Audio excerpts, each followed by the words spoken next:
Identifying rings.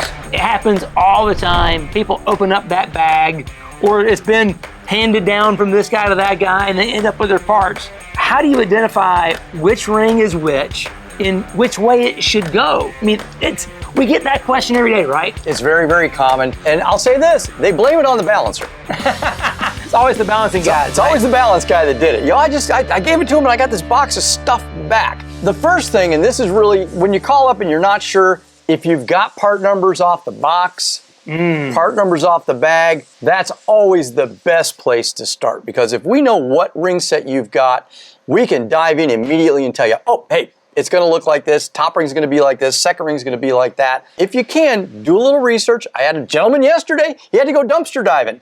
He goes, I already threw it all out. I said, well, run out there, go get it, I'll wait, I've got time. He went out, grabbed all the bags, and I answered what he needed to know immediately. But if you don't have all that, grab the rings, get to the phone, and we'll start describing, looking at colors, chamfers. I'll just throw this out, like a ductile plasma moly ring. Well, more than likely, that ring's going to have a coating on the top and the bottom side of the ring. It's more than likely going to be black or maybe a dark brownish brown red color. That's going to indicate that. But the face of that ring, it's going to be silver. It's going to be a satiny gray kind of color. So if you see a ring like that and it's got a silvery face, right off the bat, that's telling you it's a top ring. Because it's ductile moly top ring. Could be a ductile moly top ring. Probably a ductile moly top ring. So then we're going to look at that inner edge of that ring, and we're going to look for chamfer.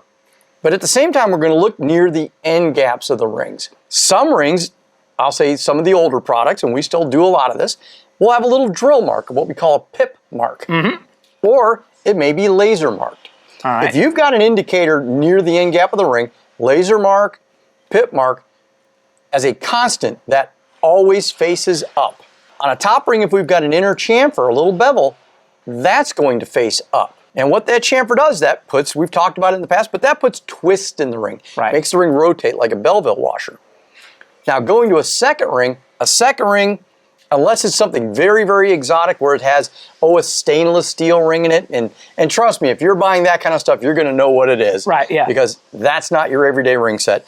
It's going to be black or that reddish brownish color that we talked about, but the whole, all the way around. The ring, the whole face, ring. inside, outside. Everything's going to be covered. That you see a ring that looks like that, that's telling you right off the bat, this is more than likely a second ring. And we're going to come back to the same thing. Is it got a drill mark near the end gap? Does it have a laser mark indicating, top or TS and a bore size? There'll be an indication. If that's there, that always faces up. Now, if it's a standard tapered face second ring, not a Napier. Now that Napier, it's going to have that little notch cutting the leading edge on the bottom edge. You're going to have that little, 15, 25 thousandths little notch on that edge. If it's a Napier, it goes down. Always goes down. But if it's not a Napier, it's going to be a tapered face ring. It's going to have about, 1.5, 2 degrees of taper on the face. But the other thing it's going to have a chamfer on that inside edge. And that chamfer faces down. Again, just to recap, if you've got a mark on the end near the gap, laser mark or a little drill mark, pip mark, always up. Second ring, chamfer down. Top rings, chamfer up. Yeah, so the chamfers are always opposite of each other. Because we're trying to get a different kind of rotation in the ring. Top ring, I want it to Belleville up. Second ring, reverse, torsional ring, I want it to bevel down. Now, on a gapless ring, the gapless rail always faces down. Always goes on the bottom, so don't worry about the chamfer on the inside edge. Again, talking about that twist we put in the ring. On gapless top rings, when we make it gapless, just by the nature of doing that, we're making it a positive twist ring. So sometimes, depending on how many minutes of twist it has, we may want the chamfer on the top to put more. But in many cases, I want the chamfer on the bottom to kind of neutralize some of that twist, so I don't get a ring that's sticky or tight in the grooves. I want that ring to, when it's closed down, you got the end gaps closed, that ring should always roll through the groove nice and smooth. It should not bind up. So depending on if I need more twist or less twist, will determine where that chamfer goes on a gapless top ring. But always remember, as Lake just said, rail always goes on the bottom. Perfect. So there we go. That's how you can identify what rings go where. And I guess oil ring, everyone should know that a 3-piece oil ring is 3 pieces. The expander, 2 rails, It's in the oil ring groove. It is. But I'll touch on one thing, and this happens quite a bit with some of the less experienced builders out there. If your wrist pin goes through your oil groove, Ooh. it's going to have a thing called either a button, which is going to be aluminum or Teflon that goes in where the wrist pin is, but more commonly, we've got a thing known as a support rail. This is going to be a 30 thousandths thick black steel rail.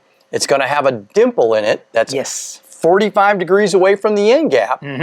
That goes in the oil groove first. After you've got the rod mounted up on the piston, you put that support rail in, set the little dimple over the opening where the wrist pin bore is.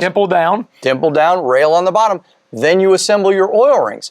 So the thing to remember is the ring sets don't come with that. That's part of the piston.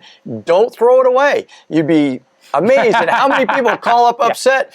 It didn't come with the rings. I go, you're right, it didn't. No, it comes with the piston. Comes with the pistons. Don't throw them out. And at the same time, make sure you put them in there if it uses it. Again, daily phone call. Oh, it's smoking, it did this, it did that. But boy, that oil ring sure felt loose in the groove. Oh yeah, 30 thousandths extra loose. 30 thousandths extra loose, they left the support rail out. So if you've got a long rod engine, a stroker engine, it's got that wrist pin into the oil ring groove, make sure you put your support rail in and don't throw them away. There you go. That's some wisdom from the man, Keith Jones. Hope you enjoyed the video. Thanks for watching.